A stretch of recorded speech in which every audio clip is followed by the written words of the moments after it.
વધતા મરચુંની કુમાસ, ગ્રીનરી, એનું fresh shining તમે જોઈ શકો. કોઈ પણ પ્લાન્ટ લઈ લો ખેડૂત ભાઈઓ, આખા ગુજરાતની અંદર આ લેવલનું મરચું, આ લેવલની બેઠક અને આ લેવલના રિઝલ્ટ લેવા હોય સાહેબ, તો આના માટે એક જ ચાલે. નમસ્કાર ખેડૂત ભાઈઓ, હું સાવરિયા ગેંગમાંથી રણજીત પડિયા. ખેડૂત ભાઈ, અત્યારે આપણે આવ્યા છે બોરસદ તાલુકાની અંદર, અને બોરસદ તાલુકાની અંદર આ જે મરચીનો પ્લોટ જે બતાવવાનો છું એમાં તમારા રૂવાડા ઊભા થઈ જશે. અને મરચું જે લાગેલું છે, ગજબનું મરચું લાગ્યું છે, પુષ્કળ મરચું લાગ્યું છે. તો પહેલાં રાજુભાઈ એક કામ કરો, તમે પહેલાં મરચું ખેડૂત ભાઈને બતાવી દો. ખેડૂત ભાઈ, તમે જોઈ શકો આ મરચું આ શેના કારણે કાઢ્યું છે અને શા કારણે આ લાગેલો છે.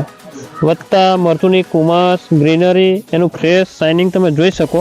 કોઈ પણ પ્લાન્ટ લઈ લો ખેડૂત ભાઈઓ, આખા ગુજરાતની અંદર આ લેવલનું મરચું, આ લેવલની બેઠક અને આ લેવલના રિઝલ્ટ લેવા હોય સાહેબ, તો આના માટે એક જ ચાલે, રાફેલ, લેઝર અને તેજ જ ચાલે.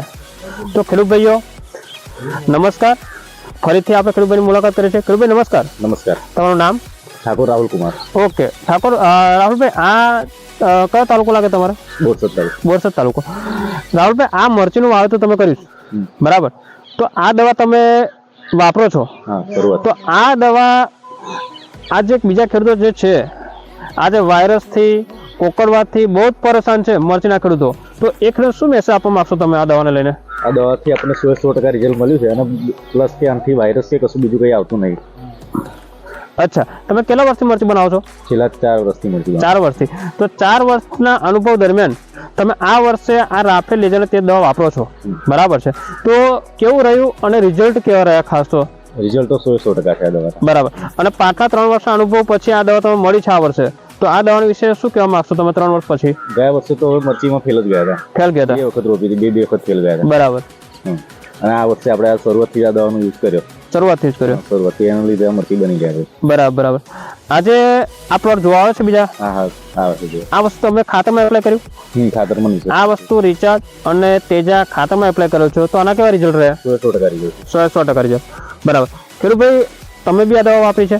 હા, દવા વાપરી. કેવા રિઝલ્ટ રહ્યા મરચીની અંદર? 100% રિઝલ્ટ. તમે શું કહેવા માંગશો બીજા ખેડૂતો જે સાંભળે છે મરચીના રિઝલ્ટમાં આ દવા વાપરે, તો એ ખેડૂતને શું મેસેજ આપવા માંગો તમે? આપણે 100% રિઝલ્ટ મળશે. બરાબર બરાબર. ઓકે. તો ખેડૂત ભાઈઓ, તમે જોઈ શકો, ઓરો પ્લોટ તમે જોઈ શકો કે કોઈ પણ જાતનો વાયરસ નથી, એકદમ ફ્રેશ કૂપન છે, એકદમ એનું પાન, એનું ક્વોલિટી, એનું શાઇનિંગ તમે જોઈ શકો. જો આ પાન છે એકદમ ગ્રીનરી વાળા, એકદમ કુમાસવાળા, તમે પાન એકદમ ફ્રેશ જોઈ શકો. વધતા સિસ્ટમેટિક બેઠક છે, તમે જોઈ શકો કે ફૂલ, ફ્રૂટ અને ફ્લાવરિંગ સિસ્ટમેટિક બેઠક છે. તો ખેડૂત ભાઈ રાહુલભાઈ, આ તમે ખેડૂતોને શું મેસેજ આપવા માંગશો છેલ્લે? આ દવા તો વાપરવી જ જોઈએ, દરેક ખેડૂતો વાપરવી જોઈએ. આનાથી ખર્ચો તો આપણે ખર્ચામાં તો બહુ રાહત થાય છે. બરાબર. એગ્રોમાંથી દવા લઈએ એના કરતાં આપણને કિંમતમાં અને બધી રીતે આપણને પોસાય, અને રિઝલ્ટ તો 100% મળે જ છે આપણને. બરાબર. તો દરેક ખેડૂત વાપરવી જોઈએ. ખેડૂત ભાઈઓ, એકવાર જેટલા બી ખેડૂતો આ વિડીયો જોવે છે, એકવાર અવશ્ય વાપરો રાફેલ લેઝર, તે તમારા ભવિષ્ય માટેની પ્રોડક્ટ છે. ઓકે, જય હિન્દ, જય ભારત.